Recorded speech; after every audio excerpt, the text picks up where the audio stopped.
Hello and welcome to the 11th episode of Dyson Design. And I'm once again joined by Tyler. And today, I know we said last week that we're going to talk about how to keep your player active, but we're going to save this topic for next week. And Crispy should join us to discuss this topic. So I think it's going to be a very fun show. But today, we're going to talk about session zero. And I know it's a topic that everybody talks about, but we haven't so far. And hopefully, we'll have something to say that are different. But even if we don't, it's a topic people have to cover. So we'll do it now. We do it now. We do our do. Hello, Yeah. Tyler. How are you doing? I'm doing pretty good. Doing pretty good. Weather's finally cooled off. I know I talk about Yeah. weather a lot, but it's Oklahoma, and if you know anything about Oklahoma, it's that the weather is pretty much entirely unpredictable. So the fact that it's not 100 anymore in late fall is sweet.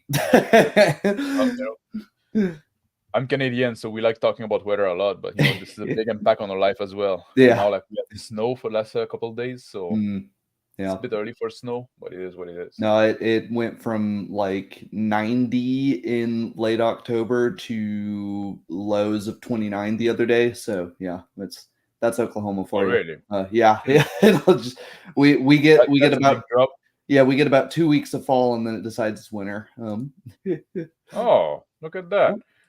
Thank you, Angar, for becoming a member. You're my first member. Yeah. I always remember that, bro. That's very nice of you. Awesome. Yeah. Sweet. But yeah, session zero. It is a I'm 60 years old and retired. That's kind of what being in Oklahoma feels like sometimes. Is that a state with a lot of retiree going there? It's starting to kind of get that way because all the Californians that fled to Texas are starting to now flee to Oklahoma, as Texas is just as anyways. Yeah, session zero. It is a topic that's somewhat been talked to death, but it's like people sort of have the same canned responses about it seems. Yep. And so hopefully we'll be able to bring some shine a new light on that. So just before we start, we probably should say like, what is session zero? Because people say like, what first fucking session you meet, that's session one. When you talk about like session zero, I think session zero, what make it different than the other session is that the session is gonna be out of character. It's gonna be mostly out of character. We talk about shop, we talk about how the game's gonna run. We're gonna talk about that, which should be hopefully different than other session where you're mostly in character or all the time in character. But session zero, it's like when we talk about what we want to do before the game start, before we get into character and stuff like that. So what do you add to that? Is that cover it? Yeah, I think the other important distinction is the recent, I'm going to call it recent, it's recent to me anyways, distinction between a session zero and a session -1, which I had not heard until I was on a Black Lodge Games channel and was like, session -1, what the hell are they?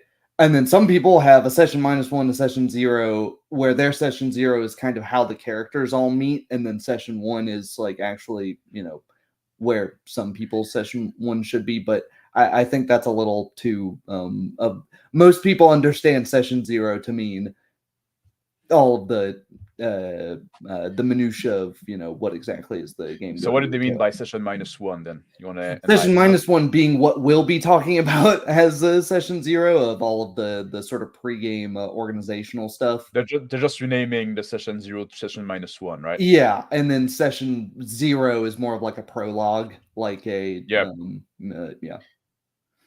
basically before, like almost like you're gonna do like solo session sometime with the different character to say what you've been doing the day, basically, or just before the action begin. But I guess those I'm not a big fan of this distinction, because like just call it like everybody, like at some point we need to agree on some language so we can have a conversation. We have to agree on some hello Surgeon Dan. We need to agree on some kind of like terms, and always trying to redefine the terms of like that doesn't make things easier. So I say, okay, session zero is when we talk out of character and we distinguish, we establish the parameter of the game we want to run and we want to play in. And then session 1 is when we get into character Yeah. and we actually play the game, right? Yeah. We already have our character sheets. We know what games we're playing. We've got all of that stuff already done. So I mean, the first thing that I'll do for like all of my session zeros is I'll basically have a list of questions that I want to ask my players, because I assume we're kind of going to have to tackle this from the perspective of a GM primarily. The players have some choice, but it's not really. It's really up to the guy running the game how the session zero is going to go, right? Yeah. So I'll basically have like a list of questions that I want to get answered, because generally there's a lot of different stuff that I'd like to do. So, I might not start. It's pretty rare that I'll start with, this is the game I want to run. Hey, Justin. It's pretty rare that that's the case. I'll have, I kind of want to run this game. I want to run this game, or I have an idea for a one shot or a campaign or whatever. And I think there's a few systems that could work for. Do you guys want to try a new system? Do you guys just want to do the tried and true? And I think that's the first thing to get through, is that. That's the thing, usually like the system and stuff like that. Usually this is something I've decided even before session zero. I'm gonna send a message to my mate and say I want to run a game of this. If you're interested, come and we're gonna do session zero, right? So that's like I guess you can do that in session zero. For me, this is often like it's already passed. It's already like we already agreed upon a system. But you discuss it in the session zero? Yeah, usually. Hey, Darkamaya. Sorry, I was half reading chat. I was expecting you to say more. Yeah, I'll discuss it in session zero, right? Because I think there's sort of I've noticed two distinct kinds of game masters. There are the people that have found the game that they enjoy. People will talk about the first. I think the way it is for most people is the first game system they play. That's they're pretty much stuck with that, and they go they go on about their way with that system. They might toy with some other things, but they will always return to the same system. For me, there's things I enjoy and dislike about a lot of different systems, and as a game designer, I want to try out a bunch of different systems, but I also don't want to go, hey guys, I'm starting a Burning Wheel game, and then crickets happen because then everybody's like, what the hell? I don't want to have to learn whatever Burning Wheel is. Well, I don't even know what that is. Why, so instead of having to do the elevator sales pitch, sometimes it's easier to go, I'm running a game that is, here's the theme. The theme is, maybe we're running a Conan game and there's a couple of different, Conan RPG systems that we could use for that. Here's the pros and cons of each of those. I'm fine with running either one. You could also run it in just not a Conan RPG system at all if you wanted, but just have the flavor there. So that's interesting, because I find the system influence the flavor and the tone so much. It's gonna influence the team I want to play. I'm not gonna play the same team if I play like a Dungeons and Dragons 5e, or then if I play a Burning Wheel, than if I play a Conan. Like the team is gonna be different because the rules inform the tone so much. Yeah, that's definitely true. And I mean, you can look at it in things like the Fallout RPG. I've been wanting to run something set in Fallout for a little while, but I don't think I would run either of the Fallout tabletop RPGs because they're not. They don't give the feeling of post-apocalypse. And well, one of them is totally unfinished because it's based on the original Fallout 3, the Van Buren project, which never got completed. And the other one, it just doesn't really, I don't know, it doesn't have the right feel of lethality and stuff. So there's an example of it. It's like, yeah, it might not be totally obvious that you run what system you run this in. Maybe you run it in a totally different post-apocalypse sort of system.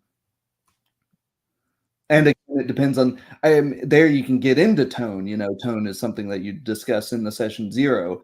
Yep. If continuing with the Fallout example, Fallout runs the game. Fallout, even the 3 and New Vegas and others you'll have perks that allow you to choose how sort of gonzo it is from the beginning of the game. right? You have Wild Wasteland in New Vegas that you can the game is sort of asking you what a game master should be asking session 0.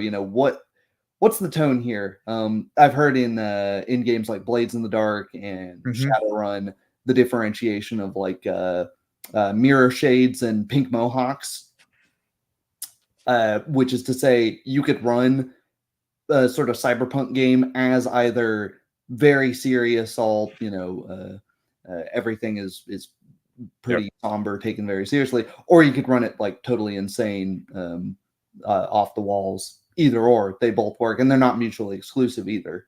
You can have I think the tone conversation is very important before you get into the game, so everybody can be on the same wavelength, I would say. Or we're gonna be like a more gritty, more serious, or we're gonna go heroic. But and what other questions did you asked for your in session 0? You said you had a list of questions. The first one. Do you want to start like in media res? Do the characters already have like a group goal, or are they in a particular region?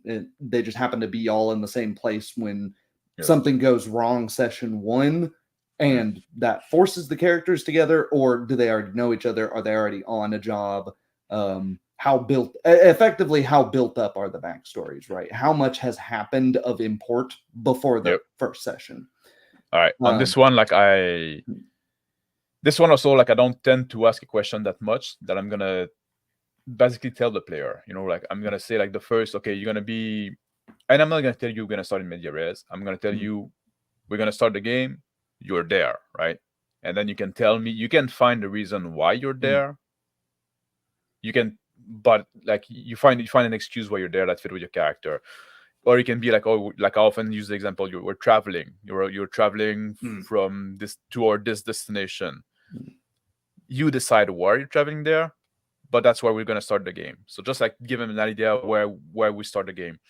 If they know each other and stuff like that, that's definitely something that need to be discussed, and that I leave to the groups to decide what they want to do.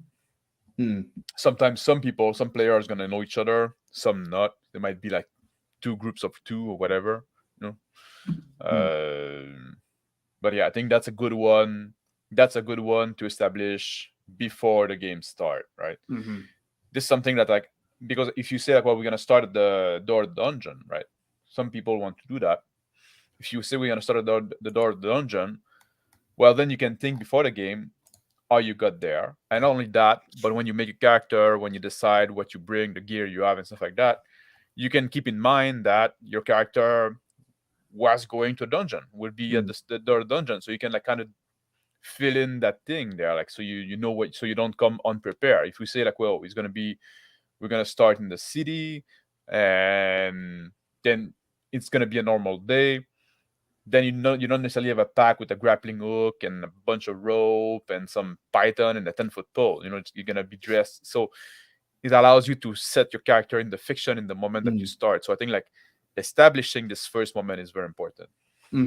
Yeah. What else do you go through?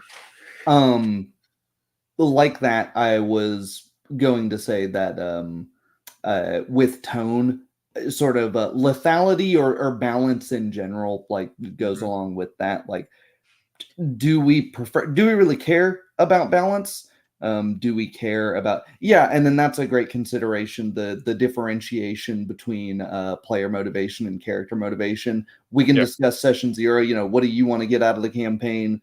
Because in tabletop RPGs there is a lot of dramatic irony, right? The idea that the player knows stuff that the character might not. You might be playing a dumb character and know a ton of lore about the world. We can get into that. Or you might legitimately not know anything about the world and go, nah, I'm going to play a character that just doesn't know anything about this world, and that's okay. Because,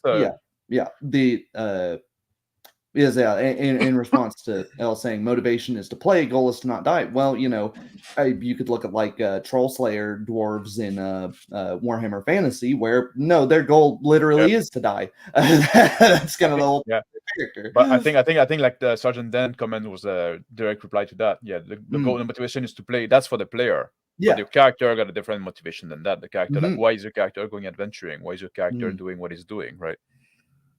I think that's important to consider. But I think that's something that is considered. You can discuss it in session 0 if you want to have like a bind the group together. But it's also something you can come up on your own with your own character. You know, like my character is motivated by money. My character wants to be famous. My character wants to become powerful because you want to go get revenge on that guy, or he hate, you know, whatever.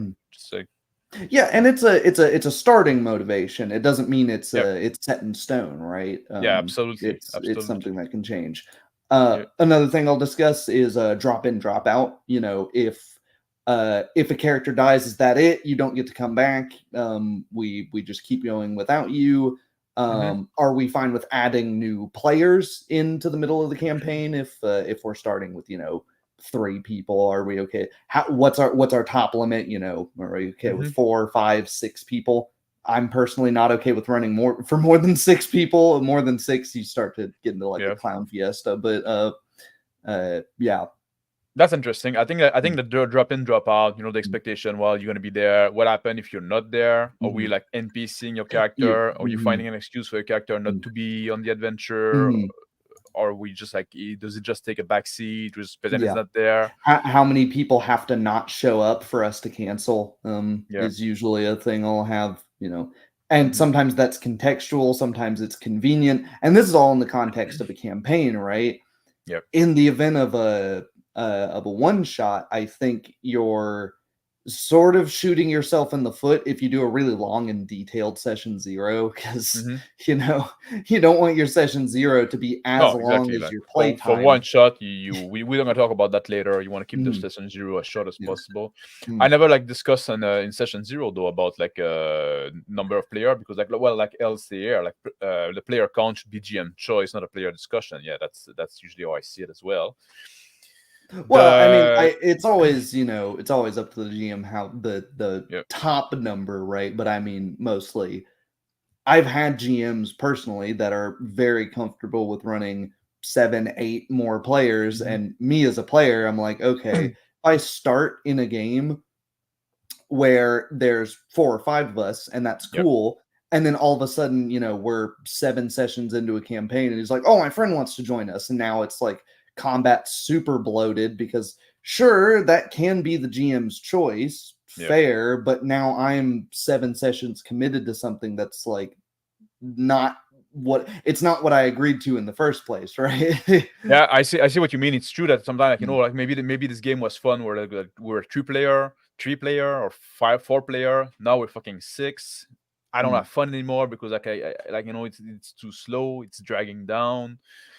But usually like those are if I'm GMing a table and I say, oh, well, this guy like want to join, I'm gonna like one in the session, I'm gonna ask, this guy want to join, are you okay with that? And then like and then I'll get the pulse of the group there. Like, but maybe that's a good idea. Getting it, making kind of like a social contract at the beginning. Let's say now we're starting with the 3 player or 4 player, and we're gonna set that number until like something happen, or until like somebody drop. Maybe we can replace. With that, another consideration during your session 0 is PvP or player character versus player character. Is that an okay thing? Is that you can consider that with tone, but you know, some people are way opposed to that. But and it should be okay. Character versus character should be okay. Don't bring it as player versus player, because that's not exactly okay.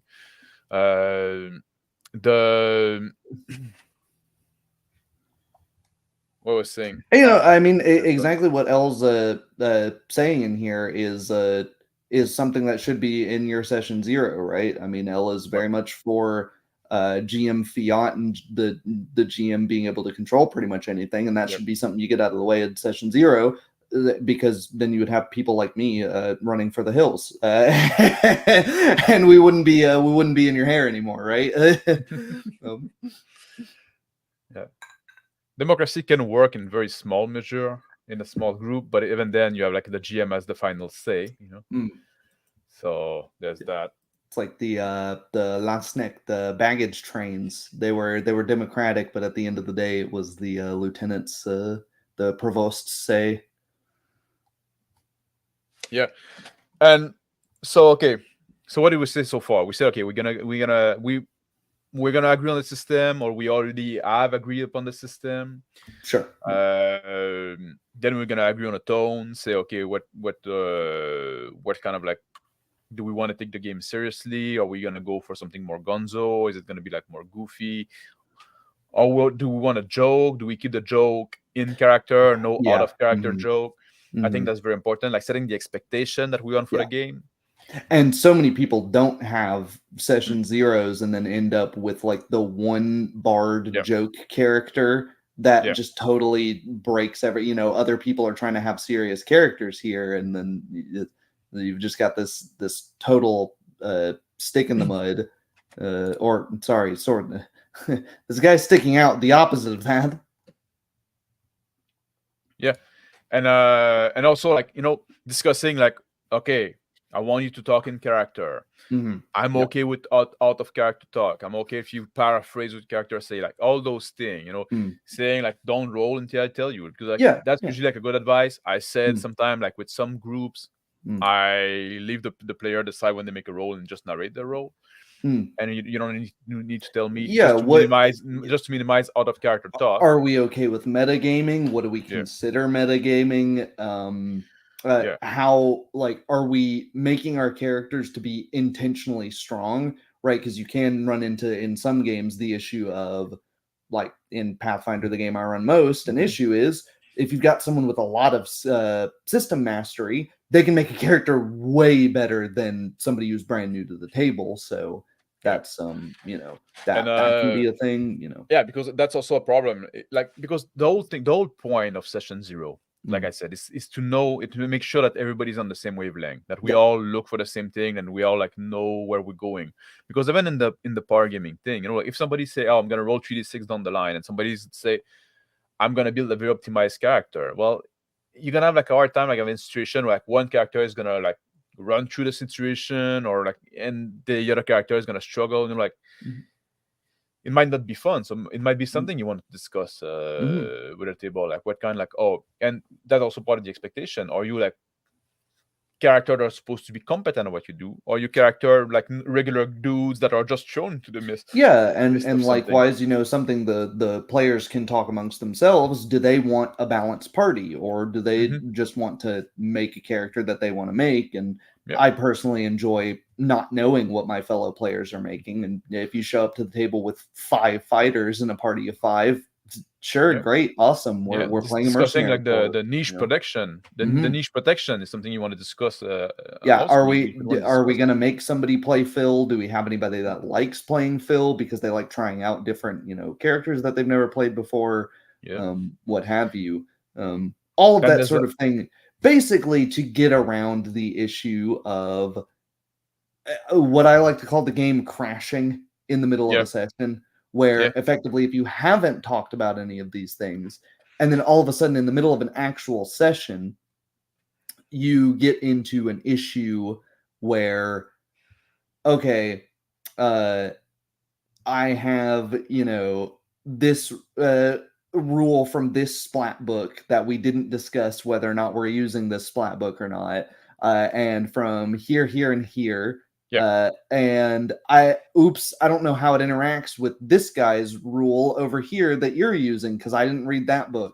And it's like, okay, and then the game kind of freezes while everybody, is like looking up the rules, or the GM has to come up with some nonsense ruling on the fly that it's not really satisfying, or what have you.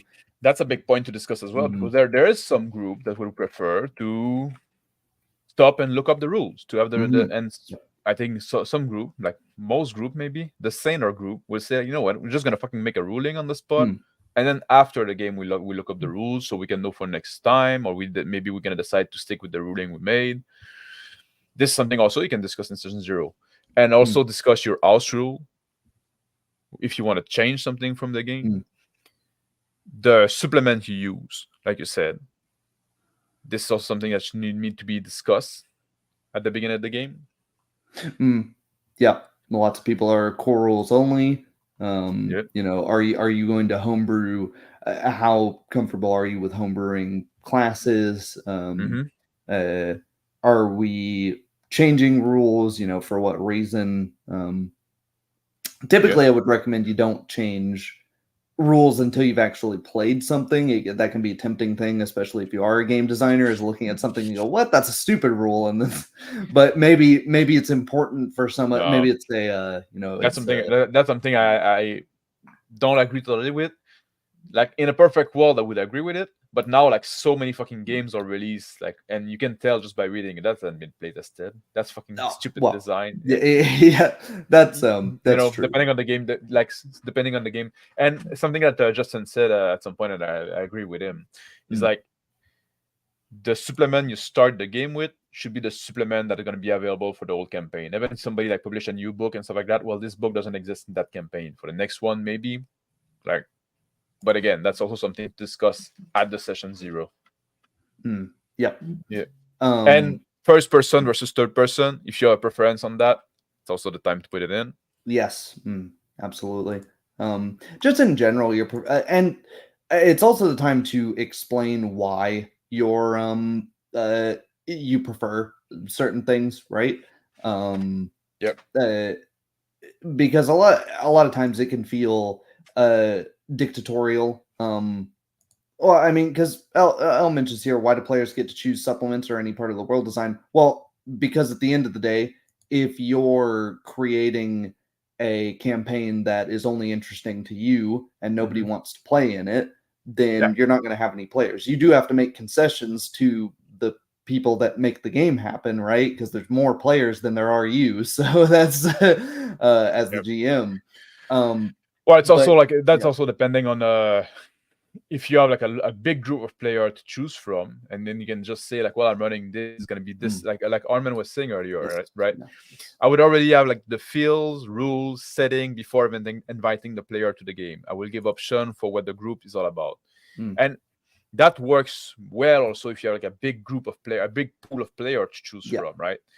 And you say, okay, I'm gonna run this game. It's gonna be this setting. It's gonna be this this rule set. It's gonna be this stone. I want those kind of player who's interested. And then you can say, oh, okay, oh, sorry, I'm already full. I got the people I need. Next campaign, I'll poke you. Yep. But if you have like a few players, you have to make more concession. It's sad to say, but well, effectively, merely for not wanting to run 5e, I went 2 years without playing any tabletop RPGs just because that was, I live in a college town. There's tons of tabletop players, but they all play 5e.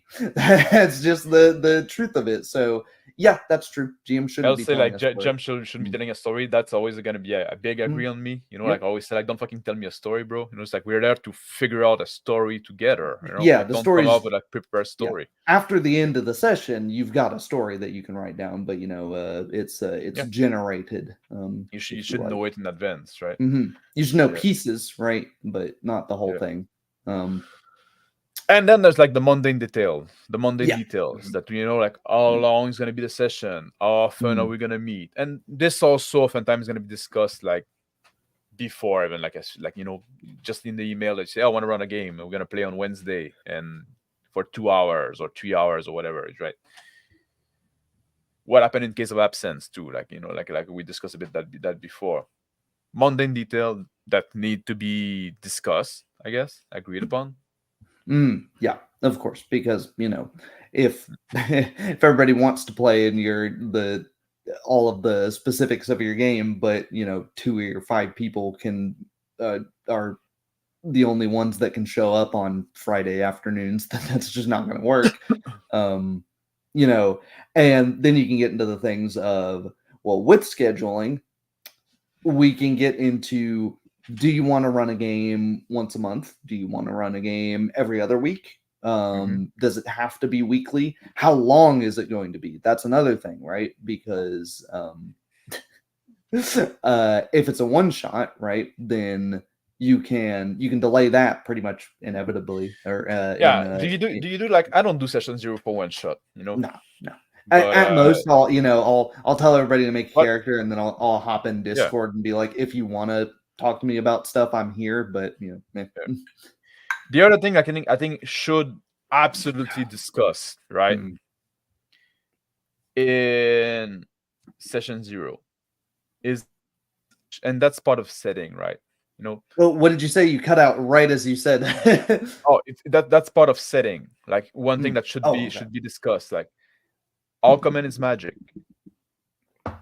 How familiar are the people with the magic? How common are monster?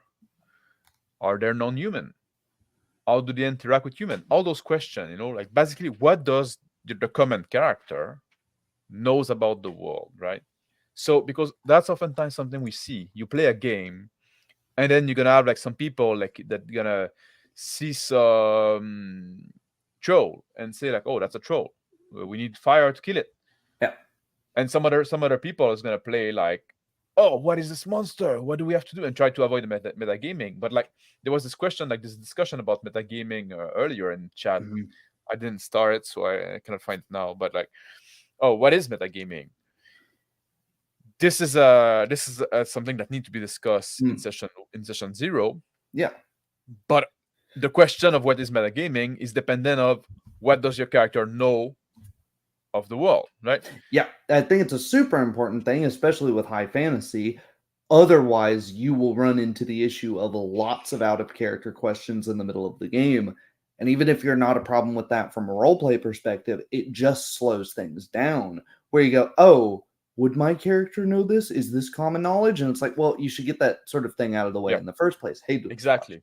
Where it's like, okay, trolls are, in most high fantasy, a fairly common weird creature. So probably, yeah, your, fighter who's fresh off of his dad's farm knows, I don't know much about them, but I know they don't like fire. What does? And, so they have tacit knowledge. They don't know why. They couldn't explain to you, any of the deep intricacies of it, but they go, yeah, you stick it with a torch. I know it doesn't like that.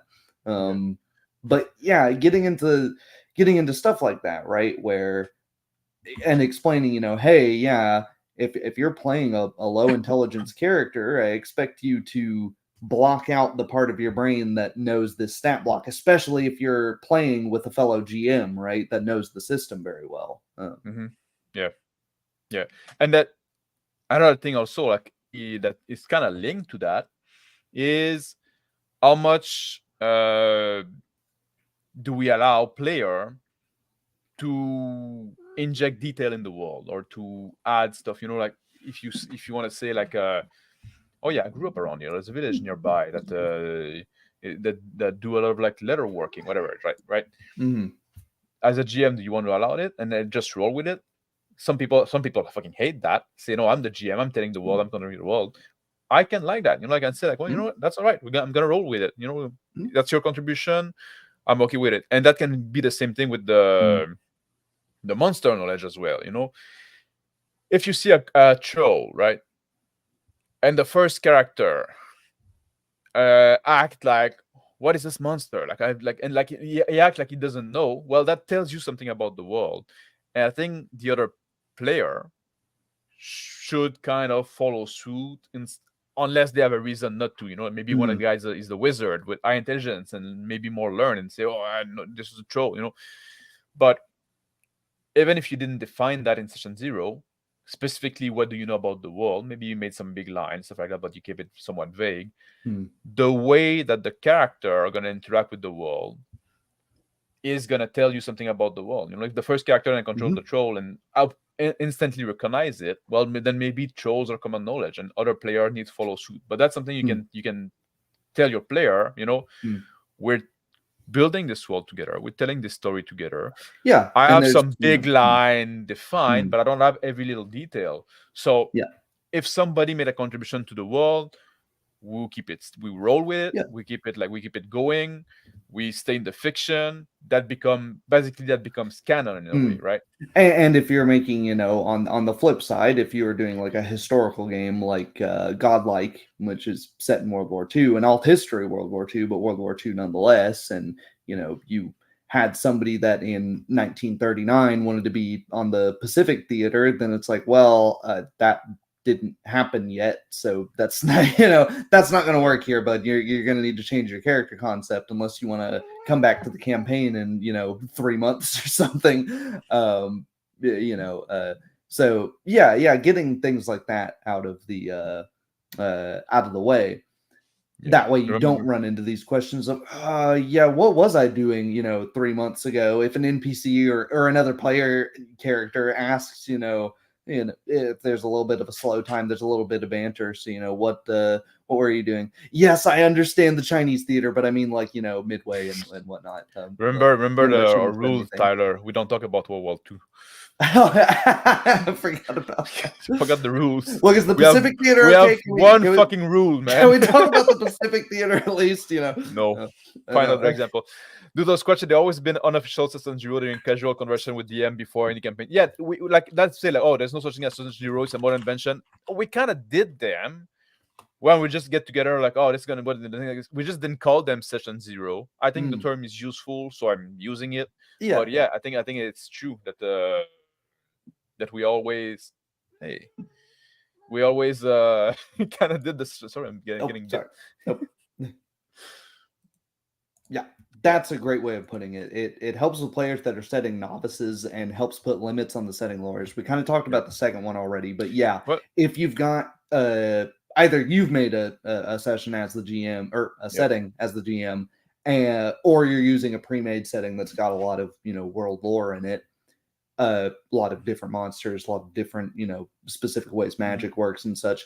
And you've got a new player that's playing a wizard or someone that knows a lot about their character knows a lot about the world, but they don't.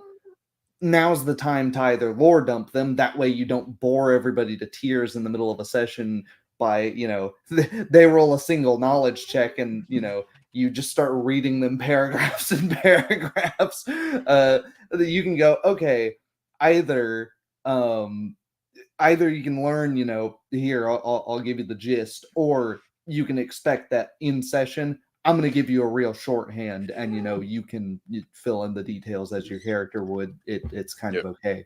And, it's okay for intelligent people to be wrong sometimes. That's happens all the time. Yeah. Yeah.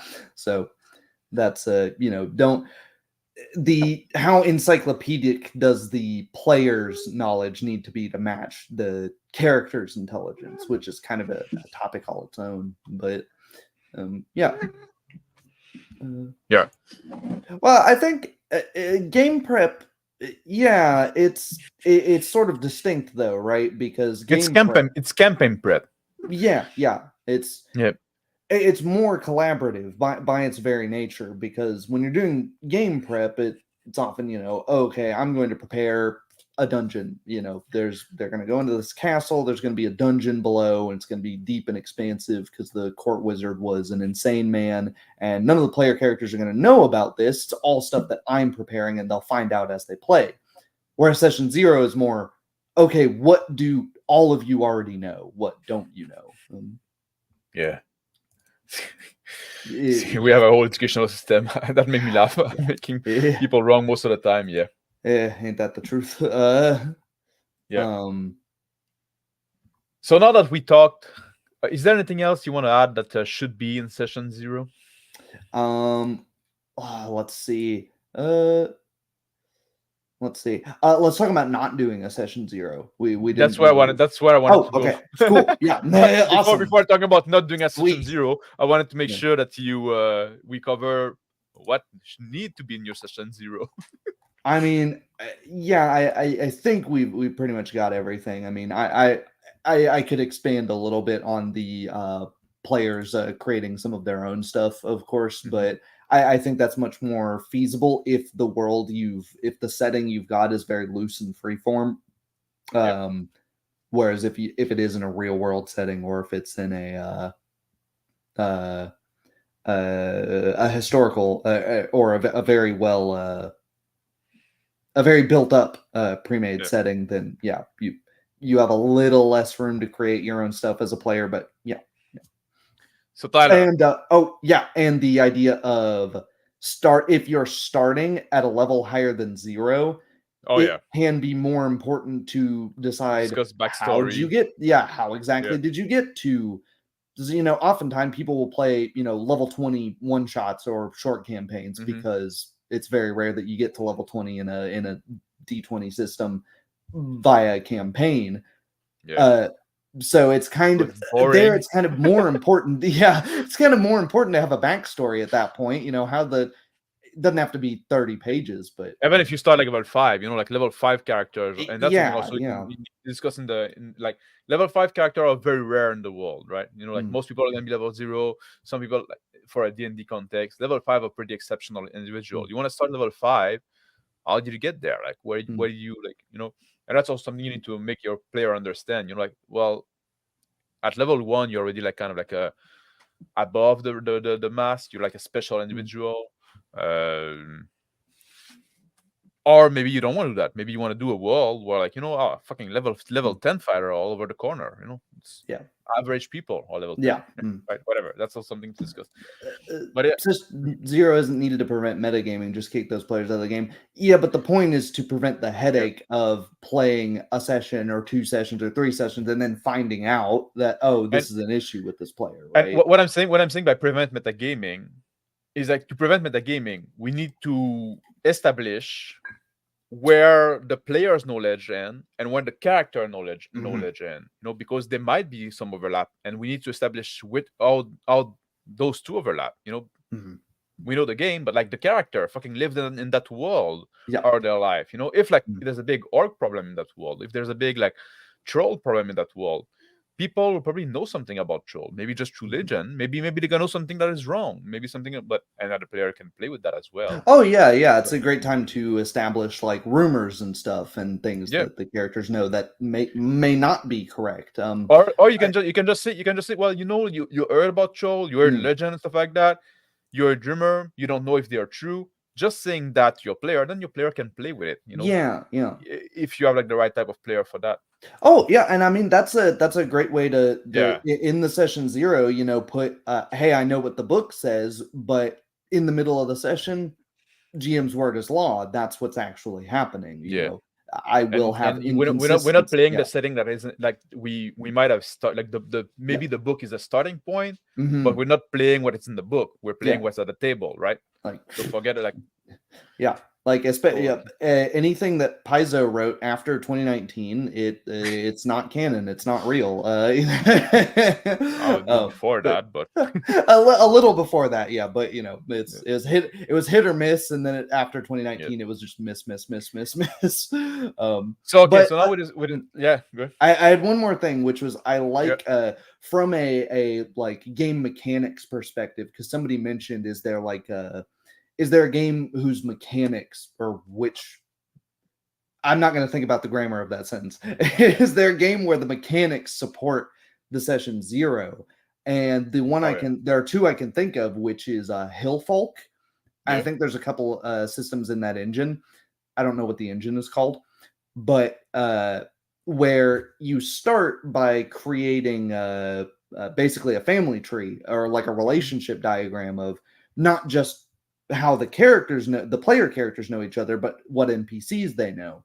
Mm-hmm. And likewise, Shadowrun. I like Shadowrun. I think Shadowrun's been doing this since 4th edition. You start with a number of connections related to your charisma stat, which is basically you get to make an NPC as a player, depending on how high your charisma is, and you get to determine how much they like you and how powerful they are. So how much they like you is basically how many times you can call on them for a favor. How powerful you are is how useful the favor is. Yeah. Um, and also set up, your living conditions and all sorts of that stuff. So the game very much in the character builds up your contributions as a player to the world. So, what Mm-hmm. are your thoughts on those sorts of mechanics? Yeah, I think it's a good idea. I think, like, and Pendragon make you do, like, the back. Well, it's kind of optional, but you can make the backstory of your grandfather and your father, so that also link you in the world, because then you can meet a character. Oh, I fought with your father in that battle. Like, there's things there that are laid down, and Mm, yeah, I think I think that that can help anchoring your character in the world.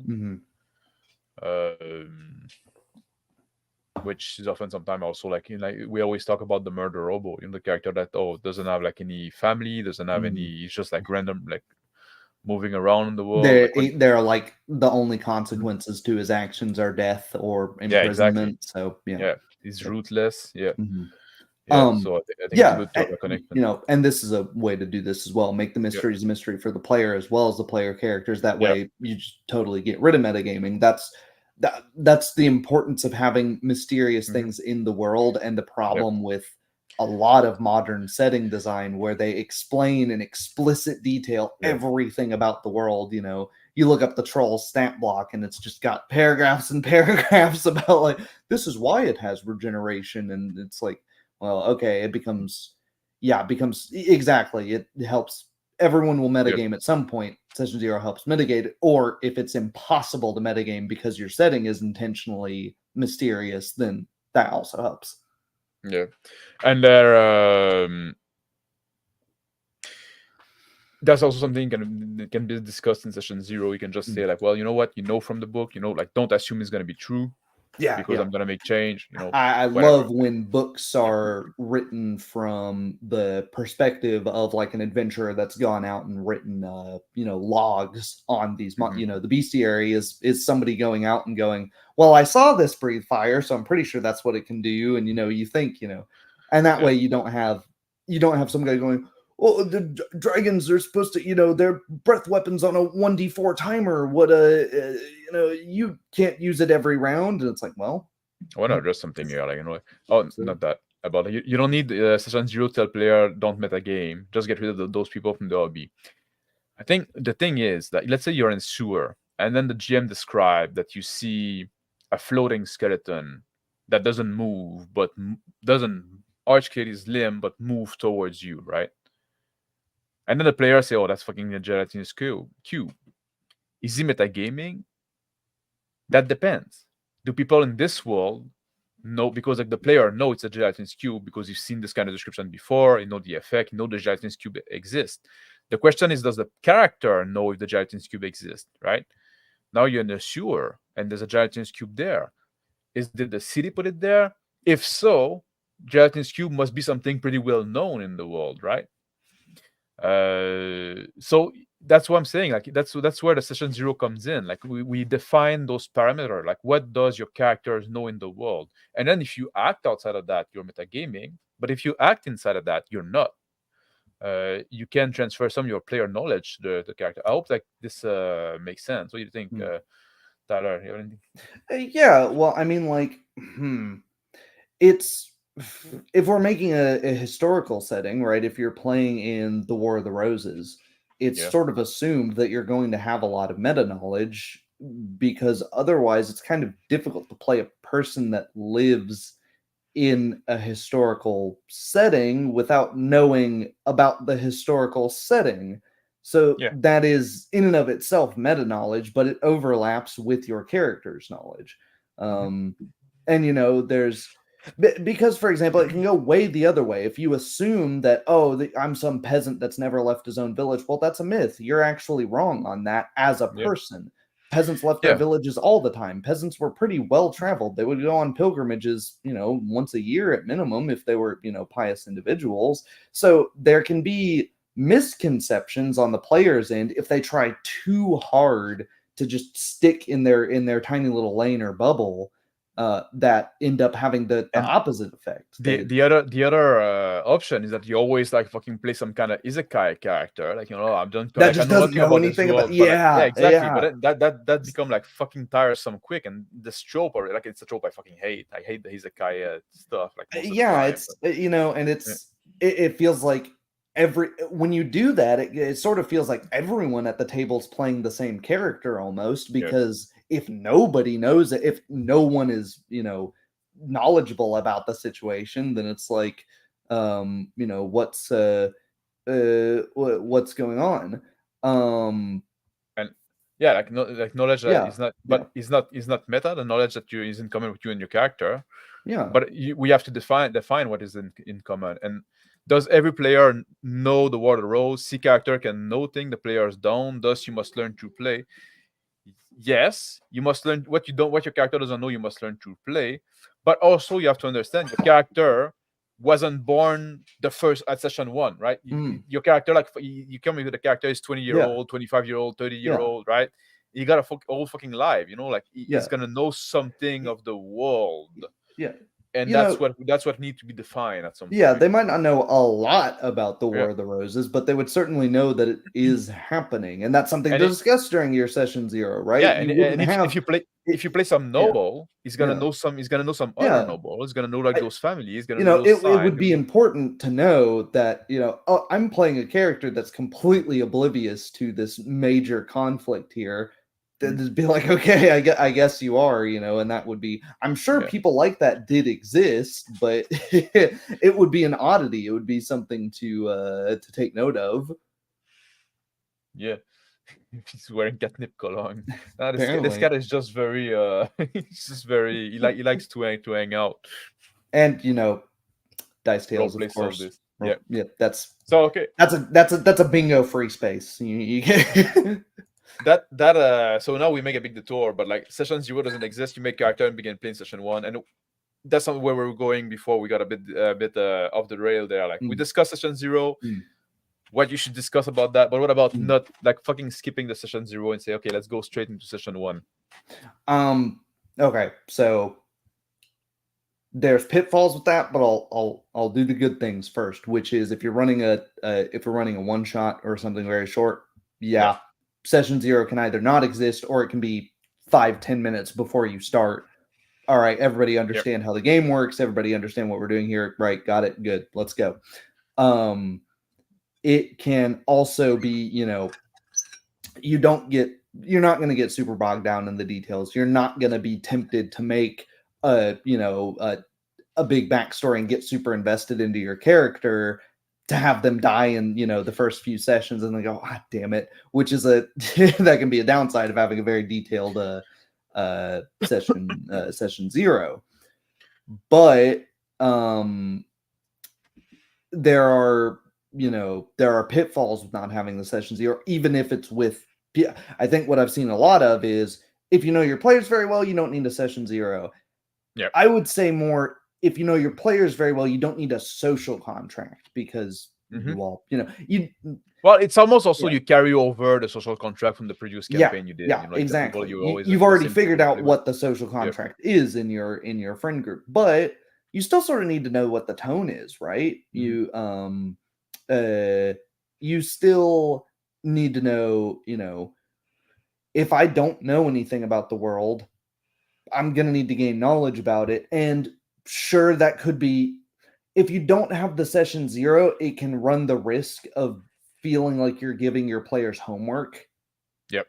Right. Where instead of you taking on the, instead of doing a lore-dump to them that they're going to forget anyway.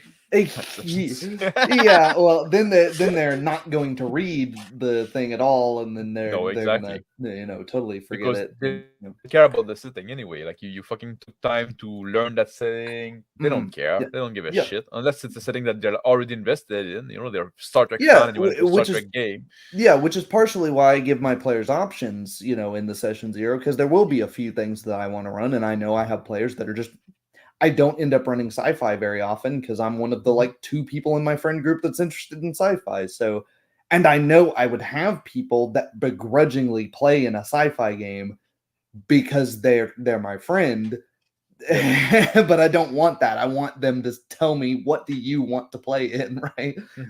So that can be a danger with just going, I'm going to run this. You can end up having, I guess, we'll talk about it next week. You can end up having passive players that are there because they're like, well, Tyler's my friend. He's only got 2 players. He really should have one more. Yeah, I guess I'll throw together a character and then, or misunderstanding, take it from a technical writer, appeal to authority all the way.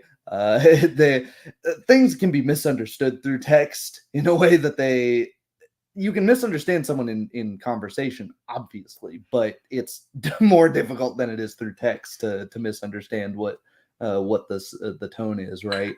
Somebody shows up to your game where it didn't have a session 0, and they bring this total like goof off, non-serious character. Well, I've done that before, right? I've brought a character that's not totally a joke, but they're very one note. They yeah. don't have a lot of depth to them, and then by like the third session, I'm like, because we didn't have a session 0, I didn't realize what other people brought to the table. My character doesn't fit here. I'm going to go back to the drawing board and make a new character. Yeah. But now also like it's easy to have group chat now, right?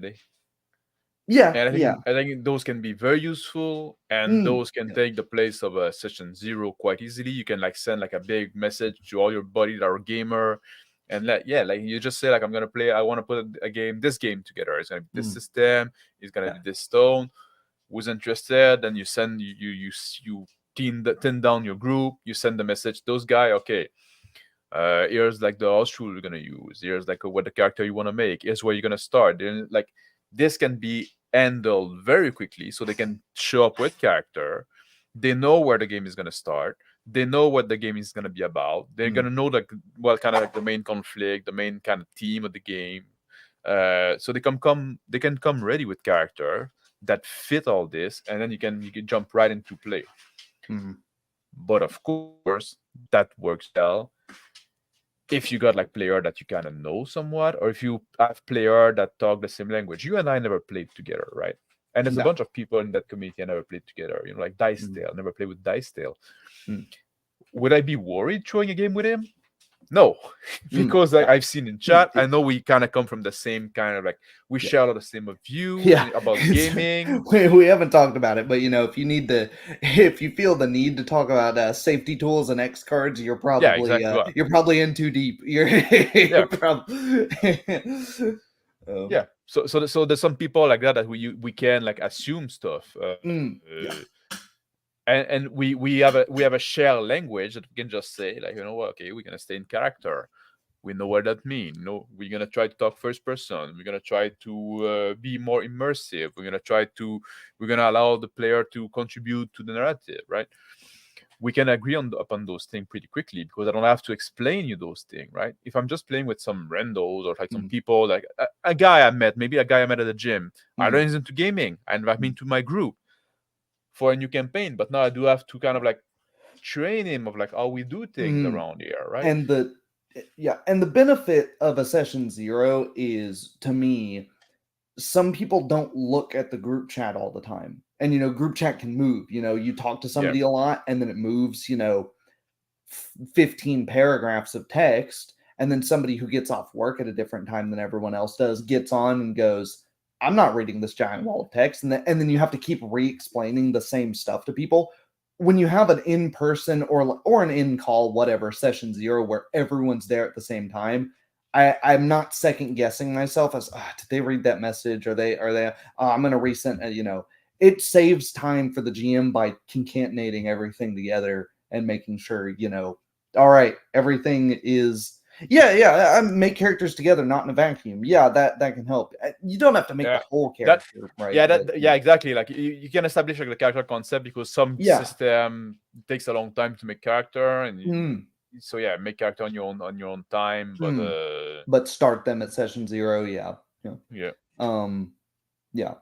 I mean, this is another thing you can start. You know, you could talk to, are we going to start, you know, is it going to be more of a slow burn? You know, pacing can be something you talk about with tone. You know, some people, like I know Shauner prefers the more cinematic, more like quick. You know, he doesn't like slow combats. You know, how crunchy, how much more tactical do we want the combats to be? How much more, you know, fast, you know, movie action combat? What movie? You know,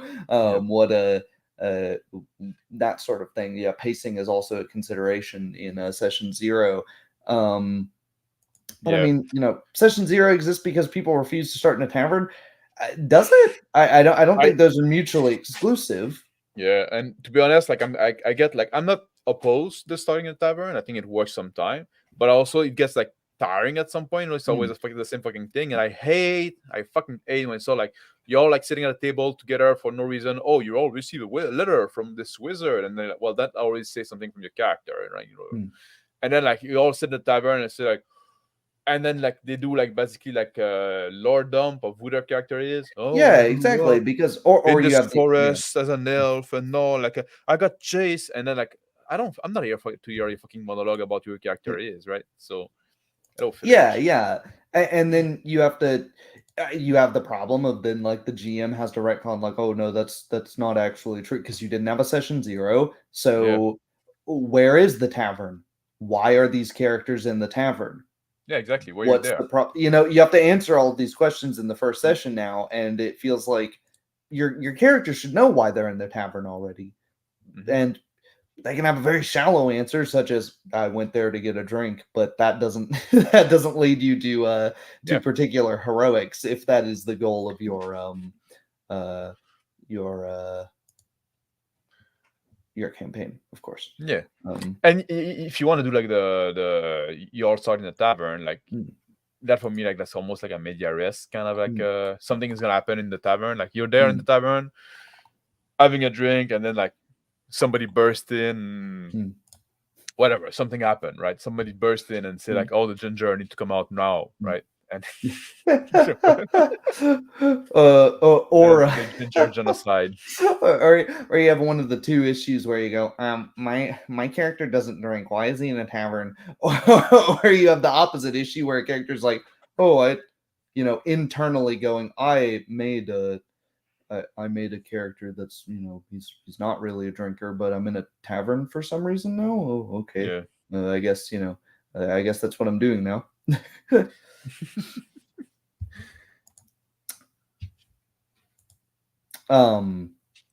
Other benefits. You don't know where the tavern is. You didn't read the name of the win. What kind of Mr. Max are you? Oh wait, if you didn't get that, Mr. Max, the new speak for Ludite. Yeah, because I don't read books. Yeah. And then I'm going to be asking the GM, is this an actual tavern or is this an inn? Do they have lodging? Yeah.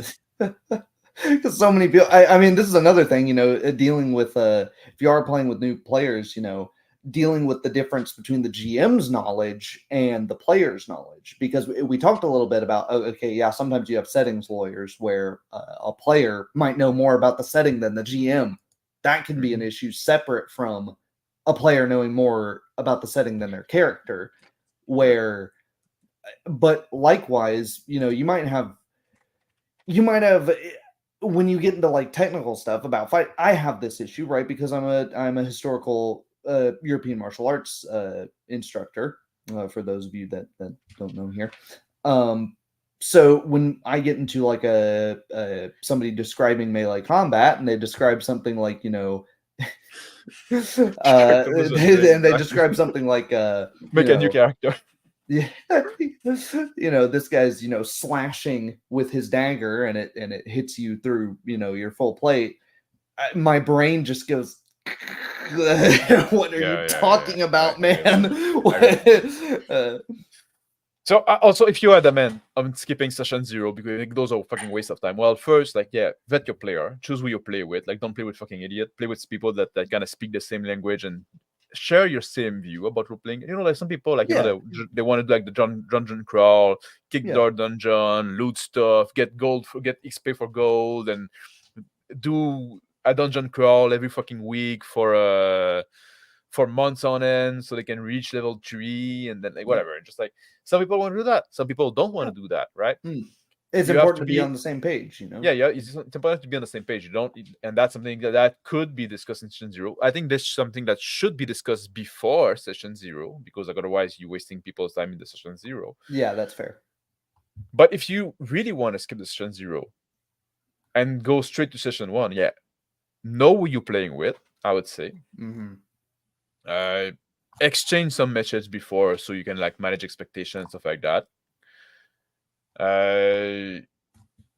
And if you can use pre-gen character, that's something that can be done. That's something that's often recommended in one shot, so you don't have to create character. You have character that already fit with what you're going for. Using a mundane world or a world that is well known, that's also something that's gonna save you a lot of time because now you don't have to do the lore dump, you don't have to go to the 20 question, and player can make assumption. And playing raw, if you play rule as written, that also is gonna take a lot of like the things that need to be discussed in session 0 out of the way. What do you think?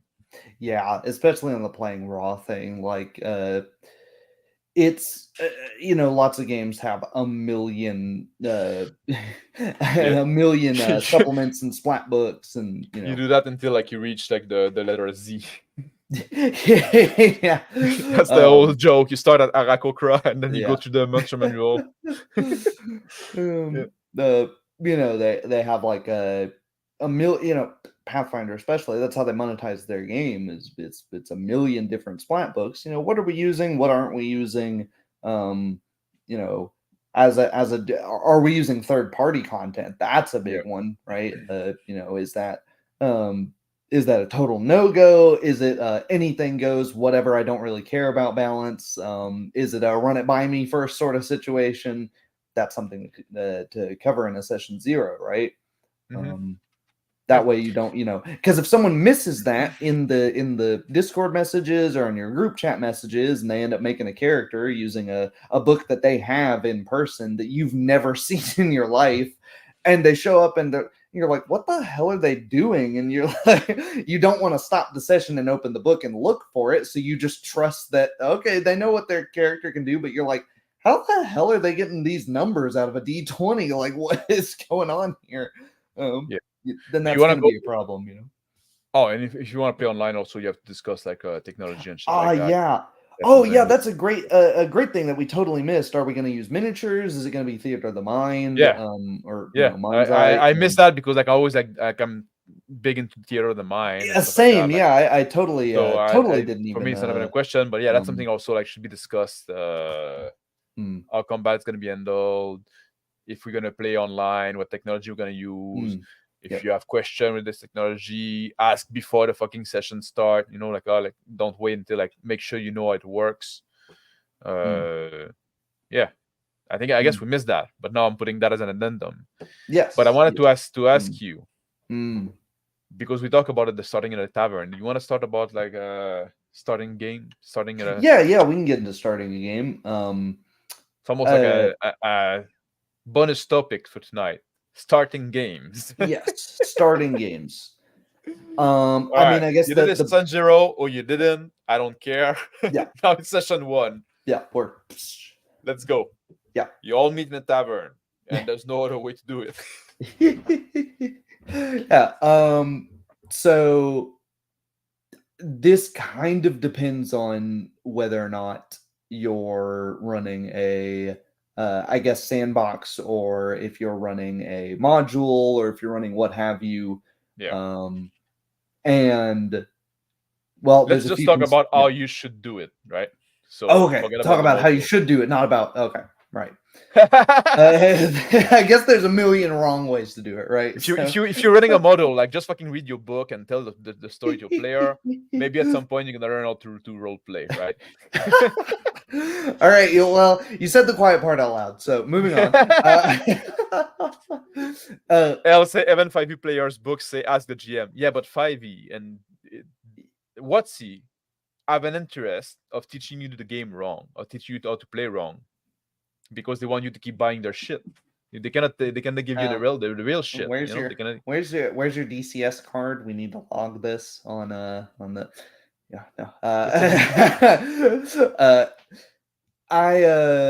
so assuming you are in the know and you are running the much superior sandbox, maybe you have goals. Of course, you have goals. There are obstacles, but it is, you can go. You see that mountain, you can go there, Todd Howard. Yep. But except for real, there aren't invisible walls. Yep. There can be issues with this because your first session can feel directionless.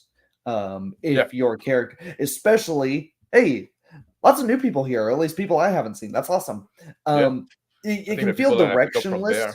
Yeah. It can feel directionless in that if your characters have not made a very thorough backstory, which I don't necessarily recommend doing, then it can sort of feel like, okay, maybe I have a very broad goal, like kill this dictator of this nation. Well, I can't exactly accomplish that immediately, especially if I'm starting at level 1. So, where do we start from here? I think the reason a lot of people start in a tavern is because tavern is a way to give close and immediate goals that enable the player characters to get more power so that they can achieve their broader, more grand scale goals. What are your thoughts on that? I think like the first session, yeah, like you said, you said it right. Sometimes it can feel directionless, especially like when if your characters are not bonded together. If like you have a party that don't all know each other and like work toward groups and stuff like that. And I'm all for the sandbox game, right? I'm all for like letting the player lead. But I think for the first, see you later. Mm-hmm. I think for the first session, it's okay to give a little more direction, push a little more your player, just get the ball rolling, right? You just and then you follow the momentum of the ball. You follow where it's going. You push the player a bit to put them on the edge. So that's why I'm a big fan of like the in media res first session, and I'm a big fan of like telling the player like you are, yeah, like telling the player in advance, we're gonna start there, or you're on your way toward there, and then something happened, right? Something happened and you have to react to it.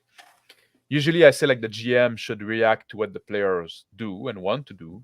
In first session is the time when it's okay that the players need to react to something that the GM threw at them kind of out of the blue, because you need this initiating event that break the normalcy of the life of the character, because before this event the character were living mundane life, and now something is going to disturb this normalcy and put them in a Speaking of disturbing the normalcy, yeah, Streamlabs had an update. Can you tell? I'll try that again. Cut you. Okay, like yeah, L, you're right. Tyler stepped in Mr. Max account. Yeah, that's what happened. That was Tyler. Okay. Yeah. Oh, that's fucked up. Why can't I see you? I don't have anything funny to say as you, so I'm not going to do that. But imagine I was funnier than I am. But sorry, it did disturb me a bit. Yeah. But yeah, break the normalcy, first session, right? Yeah. Yeah, break the normalcy, and or if that's the kind of game you want to run, you can also say like, oh, you're in a group, you've been hired for a game, so now you don't have to do the in media res kind of start. But you already kind of a mission that you agreed upon, so you already have like some kind of direction. Just like just the start, like you all in a tavern, and you can go wherever you want. I think you do need to give them something a little more than that. Something to like a tavern is a fine meeting place, because yeah, it is, especially if you're in a small town. It's like it's a reasonable place for a bunch of disparate people that happen to be at the same time, sure, but it could just as likely be the market day. Yeah, a market day. It could just as likely be you have all independently as mercenaries taken on a job, and this is the first time you're meeting everybody. It could be everybody's at gone to a general goods store at the same time, and then all of a sudden a firebomb flies through the window. If you want to do like the everybody accepted a job together and it's the first time you meet, that already tells something about your character, so you would have to make a character that would be the type of character to accept such a job, right? Church, people don't do church enough. Yeah, that's I was just thinking that, and I personally haven't done that, but I was thinking about it right now. Like, actually, yeah, people, a church was not only religious people went to churches. If you are in a historical or a fantasy historical setting, a church is a place where people go to get food, lodging, and a lot of the same stuff a tavern would provide, but for free. Especially medical care. Maybe you're starting as an injured character. That's could be a point of entry. Lots of different people would show up at a church for various reasons. Not necessarily, right? Because again, well, it can in the say something modern about your in the character. modern day, it could, Yeah. right? Well, also like if you play a game like if it's a historical medieval setting, right? It's Sunday. Your character is gonna be in a fucking church. Yeah. It's yeah. That's how it is, right? Yeah, or such as Dan says, a pilgrim stop to church, a site of pilgrimage. Also, it doesn't necessarily have to be a Yeah. church. It could be, think of the Canterbury Tales. There's a Yeah. lot of very disparate characters that all happen to be on the same journey. Yeah. Maybe you're not even at a place; you are in the middle of a On the road road, and that traveling to a place, right? and that's an example I used a lot. The Canterbury, Mm. the road to the Canterbury Tale, the road to Canterbury, whatever. What's the title? Multiple translations. It's Yeah. a very old book. But that's an example I use a lot because that's one, like, people used to travel in group for safety, for convenience, also because like we know the place you're going is one day walk from here, so you're all gonna start about the same time in the morning because you rise with the sun, and then like you don't have like a torch, so. And then I like having things on screen rather than off screen. And what I mean by that is a problem you run into with the tavern is somebody tells you that bandits are a problem. Oh, and it would be great if you went and solved this problem. If you're traveling on the road, bandits suddenly attack your caravan. That's a lot more impactful. Now, I know bandits are a problem because one of them's shooting at me right now, right? Yeah. And then that's maybe before, whether you had a session 0 or didn't, you knew, we're traveling outside. The reason we're traveling as a group is because if you travel alone, you just get killed or robbed or whatever. And traveling as a group, maybe now you've got all of these plot hooks as, hey, we're traveling in a big well-armed group, we're being attacked by bandits, what's going on here? It's really and this like we're traveling together for some reason. This worked well in various different settings, not only in you can be on a train, you're moving from city to, or on a plane or whatever, on a boat, on a spaceship. You're all in this confined place, and this is a great place for a first adventure. Maybe maybe if you're in a vehicle, maybe like there's a problem with the vehicle now, like you need to survive, try to fix the problem, try to escape. Maybe you're attacked by pirate. Maybe there's all kind of thing that can happen. Maybe there's a murderer on the loose. Maybe there's you're in a confined space, and suddenly something happened, some emergency that you need to deal with. And now it's the occasion for your character that would normally live a mundane life to rise up to the occasion and in some way become a small hero or become somebody of note. And then you have like those other characters that do the same.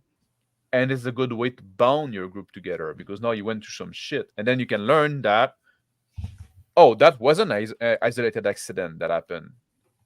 So now do you want to go investigate more of that? This is an interesting one. Dice Tales says, how about you are hired to steal something and you're in the strong room where it's kept, and look, there's 3 other people in there also stealing stuff. I like starting with bringing the characters together under sketchy employers, especially in like mercenary work. Maybe they're given like the gist of the job, but they don't hey, I need you to go, deal with these bandits. And then they go fight the bandits, and the bandits don't put up much resistance. And like, they've got a lot of money, and you're like, what? This doesn't look right. And it turns out they're employers, and that's why you never accept a job without some payment in advance. Because you don't want your employer to just send like fucking 3 crews, right? But I mean, maybe the pay is really good, suspiciously good, and it's it's a job that doesn't, that's kind of an Ocean's 11 or a Heat type thing. Not really Heat because they know they're robbing a bank, but sort of. But if you want to do this kind of a start, or you start straight up in the strong box, in the vault, whatever. Now, either you want to use like pre-gen character that fit this kind of like scenario. You have to give some background. You have to. A lot of it is in wave. Like a lot of it happen off stream, and like that can absolutely work. You can absolutely do that. But it's almost a case where like you need to discuss it before the game. You need to tell your player like, if you want to make character if you want, like, either you're gonna play with a pre-gen, or if you want to make a character that would end up in that situation, right? You just make like the goody two shoes cleric, and it's why the fuck am I here, right? Why do where the fuck do I belong here? So yeah, unless you're really unless you're really good at coming up with on the fly explanations of like maybe he's there to because sometimes you'll have the I think, I mean, you can't do it every single time, right? Otherwise you just end up playing the same character, but you can do the things of like having the thief with the heart of gold, where it's like they're there to make sure only stealing goes on, nobody gets killed, or something like that. The sort of surrogate dad of the group, but I think like the surprising your player with this start, I don't think is worth it, because it's too like specific and stuff like that. So like just and like then it leads to them asking a lot of questions of like, how did I get here? What was I doing before? And it just, at the point that you've answered all of those questions, you might as well have had a session 0 in the first place, right? And you and it goes back to like what we're talking about, like session 0, like that's what tell your player the where the initial situation is gonna be, right? And that's Phil, that's exactly what we've talked about, the benefits of a session 0. We've told we've already covered all that, so you don't need the on the fly explanations. But if you really don't want to do it, that's that's a better better thing. What about starting as prisoner? Starting a split as prisoner. Oh, as prisoners. Starting as prisoners, I think can be. It's a trope, but I also think it's one of the reasons games like the Elder Scrolls sort of work, and you can almost, in some of those games, I would say so far, I would go so far as to say you can role play some of those video games, because you start with a blank slate. You start with all you know about your characters. You're in prison and you don't know why. And in Skyrim, like, it's kind of like a clerical mistake, and just fuck it, we're just gonna go which I think is dumb, because they explain it too much, right? That's they've given you the explanation, and then it's but in the other games it tells you a lot about like the empire, it's but maybe that could be a reason, but I think it's kind of a lame hand wave thing. I think it's more exciting to be like, okay, I don't know why I'm in prison. They need big player buy-in. I think that's also like a big part of the question, that if you want to do like the prison start, don't fucking surprise your player with it. Tell them in advance, it's gonna be a fucking prison start. Also, one thing that I don't like is when the first thing you fucking do is escape.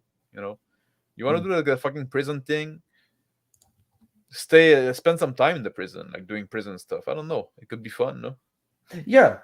I think so, especially if you do have getting back to we're always going to come back to the topic of fantasy versus more mundane things, but getting into that, it makes wizards much more interesting, in my opinion, because now they actually do have to think, do I have the material component to cast this spell? Do I have my spell book? Do I have a book of spells? Even if they're a sorcerer and they don't need the book, and they're looking for like, no shit, I don't have, sorry, I'm really limited on what I can cast right now, because we're in, I need somebody to smuggle me a trout or something. People say like people seem to hate on prison start more than tavern start for some reason. I think like prison are unpleasant place to go more than tavern. And it's put your character more in a box. The fact that being in tavern, everybody can be in a tavern. Being in a prison, well, it does tell something about your character, like why you're there. Now you have to you can like, can you really play the type of character you want to play because you're in the prison? So. Maybe you wanted the freedom of choice of, hey, there's a tavern, there's multiple different jobs we could take, where it's a little more lax, we can shape things. We have more control on the path of things. Of course, you can sandbox inside a prison, right? It doesn't necessitate that you're railroading, but I think a lot of GMs aren't as elegant in their running of it, and it becomes it can feel more like you're a character inside a cutscene than you're actually able to do stuff. Yeah, and I still said I spend all the time like doing prep to create the prison and the character there, and the first thing you guys do is escape. Yeah, well, like I'm not a big like I love prep kind of guy. Yeah, just like, but if you are doing a lot of prep, maybe that's why you make it difficult to escape. Maybe the characters escape, but they escape to find there's a 20-foot vertical wall outside, and they go, shit, and then they get recaptured, and now they're so like you want to escape, you kind of have to think about it. You kind of have to make a plan. You have to find some material. There's some work involved. they manage to get out, and now they realize like, shit, we don't even know where we are. We're in this prison that's in like the middle of nowhere. Where do we have to go afterwards? Like, oh, you're fucking escaping the prison, the prison, but now like in the middle of wilderness, you have like no blanket, no clothes. You're gonna fucking die of exposure. Yeah. And that might be another reason. I know players like, including myself, like preparing before the game starts. I'm gonna buy. Here's all the equipment I'm gonna buy. The stuff I'm gonna stock up on and imprison it. On one hand, it's nice to go, I just show up and yep, this is my exactly. You character. got exactly. That, I guess that's the positive, like a prison start. Like you just like fucking get nothing. But that's the thing. Like if you just like say like, oh, okay, then I see a guard and attack him, and then I steal his key. That's too easy. If you want to escape prison, like a prison should be hard to escape. Yeah. So and you need to think about a plan. You need to think about it. You need to think what you're gonna do after you're out. Yeah, you have to think about the monks too. That's a consideration. You don't want to. Well, if you play a fantasy game, you have to think about the what your character can do. But prison can also be done modern, can also be done sci-fi and stuff like that. There's gonna have like different different kind of like consideration to make. Yeah. What's another good start that people like to do? Shipwreck. But Shipwreck I was gonna say ships. Yep. Yeah. Shipwreck is fun because now you have a reason to work together. Maybe you're the only like 5 survivor, whatever. And it can be the shipwreck can be in media res, but without combat. It can be there can be a conflict where it's like, okay, there's some urgency, right? We've only got X many days of food, or 1 day of food, or no food, which is a problem that you need to solve fairly quickly, but it's not first thing, I may die 5 minutes into the session because somebody's shooting an arrow at me right away. Somebody mentioned, I missed it, but somebody mentioned that they don't like doing combat like right away. And yeah, I can understand that, but if you still want to put some pressure on the characters so that they actually do stuff and don't just go, how is the ale today? Oh, it is quite delicious, and waffle around for 30 minutes before anything gets done. Yeah, don't like, that's the thing. That's a big fucking bane of the start that are not in media res. Which I'm not saying that every start should be media res, but a lot of them that are not. Like you can have a lot of like a meaningless like chit chat, and like try to role play, but they don't really know their character yet, which is not the right time, and they're with basically stranger. It's much easier to have like those role play sessions where you're just like around a meal, whatever, like around a beer after like an adventure. Now you have something to talk about. Now you know each other, and as a player, you do know your character better. Like we create our character, like the character is not done after character creation at session 1. There's still like some stuff that you add to him. Yeah. And like die still say like, no, it might be cool to start in prison, let the player escape pretty easily, and make that part of the villain's plan to that they do what they want, plot twist. What I want to say in reply to that is that what we say here, like, is like general. They're not really rules, like the guideline, the general advice. You can always, like, of course, well, it's just our opinion too, and you can always like break those good practice and do something else. But if you know why you're doing it, it's like in music. You got like those rules in music. You can always break them, but don't break them by accident. Like, kind of know why you're breaking them, right? And the same thing in storytelling or in game design or in stuff like that. You can do something different. You can go outside the box, but don't do it. Prisons can also be an alternative to the isekai problem of characters not knowing about the world they're living in. Maybe they've been in prison for a really long time and they know about how the world used to be, but I think it could be cool to have one day, all the prisoners just notice all the guards don't come back one day. You hear some banging outside, somebody's taken over the prison and just left it alone. And now it's, you don't have the guards to deal with anymore, but you're still locked up. And, that could be an interesting game, but it'd be kind of weird too. Like, you guy like so now like, oh, you're gonna play a guy that's been in prison for 20 years. So now you have to make character according to that, right? Pretty much set up to be like a middle-aged man, yeah.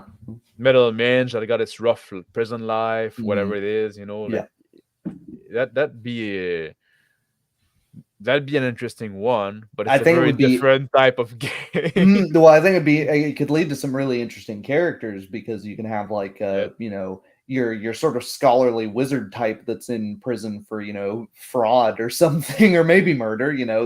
They turn into a very different wizard than the sort of hermetic, the sort of generic Gandalf clone that we typically see from people playing wizards. Yeah. I still say, like, for horror game, offering a character in scene 1 engender instant real or fear. If you do that with a PC, so a lot of like players are gonna be pissed off about that. And I mean that's why one of the things I said to talk about in session 0 is how lethal the game is, because if you set it up that it's like, I mean, you take a bullet to the head, that's it, and it's fairly easy to shoot somebody in the head, then they'll go into it knowing, okay, all right, I got it. And then you can pull things like that. But if you don't explain that's that's a possibility, it's a very high lethality universe or game or whatever, then you can run into issues with, what the hell, it took me 30 minutes, I'm gonna have to spend another 30 minutes making my damn character, because or more. Yeah. Do you have any other like thing to say about like starting the first session, the session 1?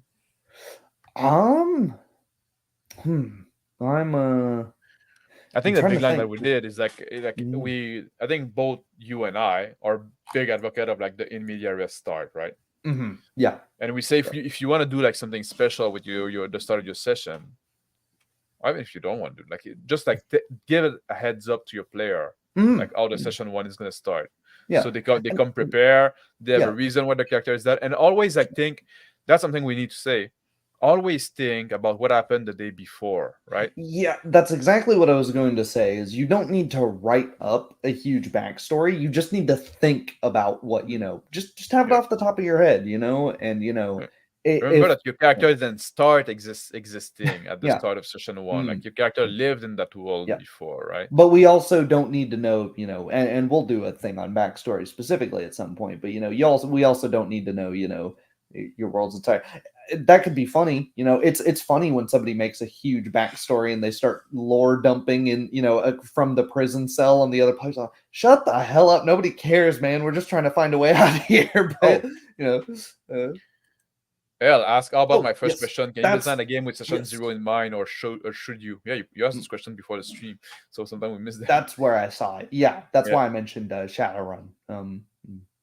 There's some game that do pay a little more attention to not really session 0, but the idea of out of character preparation in general. And I forgot the name as well, but there are some game, not Ilfolk, because I don't know about Ilfolk, but I remember like seeing some game that do make character creation, like they make session 0 a game in itself, right? Where character creation, it's expected that you do together, and that you bounce off each other, like there's like a mini game that's going on that you expected to do together at session 0 to create a character, and then you have your party done, right? And you have your initial situation done. Hillfolk is kind of like that. It basically works as you pick some stuff, you're the village medicine man. Okay, well, the medicine man is related to this other character. Okay, how's that character related to you? What's your relationship like? That sort of thing. A Hackmaster kind of does that, because as you make your character, you're rolling stuff as you're making. I guess Traveler also. Took the words out of my mouth. Oh, yep. Could also be considered that, right? Because I think there are some possibilities depending on what version of the game you're playing, where on the chart you can go, hey, I know this character, or you just both happen to end up in the Merchant Marine, and then it's like, oh, what, our characters can know each other then, And we have to remember that session 0 is not the game in itself. Yeah. I know that some people like talk at some point. There's a game called Call to Adventure, right? Where I'm not familiar with it. No, actually. It's a board game, kind of card game, where you basically like create a story of your character, and some people, like I think Dungeon Master talked about using that for character creation. So he's using a game in itself. So now you have the backstory of your character. You pick card like over like some kind of like journey that your character went through, a background, what he did when he was young, when he grew up, what happened, then you fight a bad guy, stuff like that.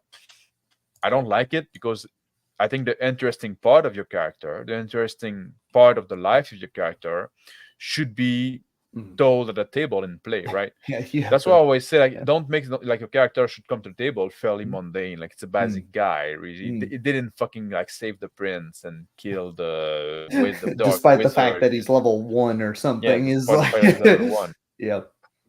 Unless you want to make your character's a braggart and he didn't actually do any of that, that's that could be part of it. But yeah, I think that pretty much covers it. Yeah. So I guess we're gonna wrap that one up, and then because we reach our time, and now we're just gonna repeat ourselves. Yeah.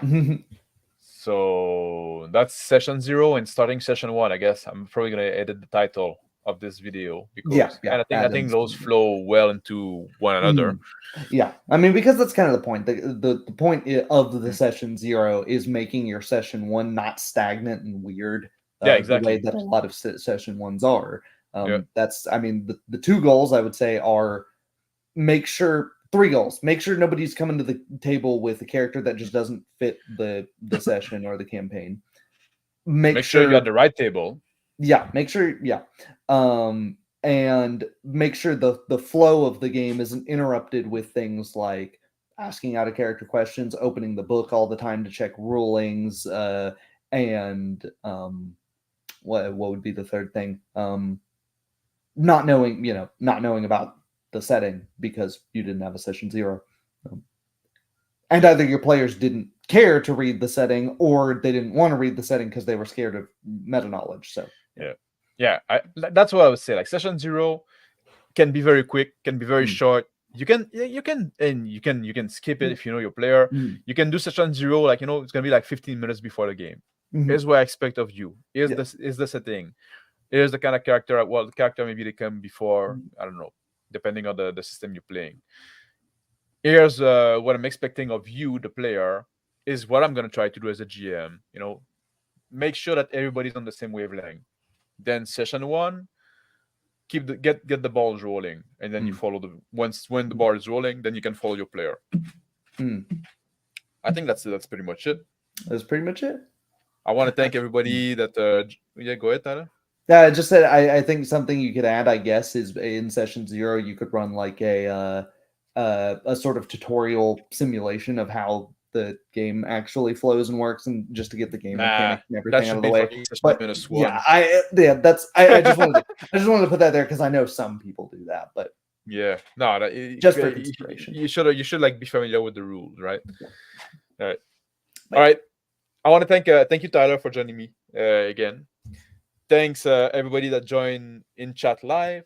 Thank everybody that thank you, Dice Still. Thank everybody that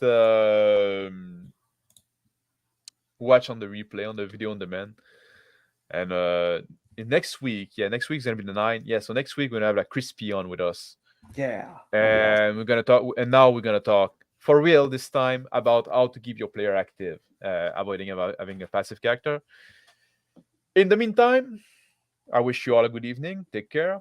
And Black Lodge Game is going to be back this week, or back this week, so you can all like go to their channel and listen to their show. They always do a good show as well.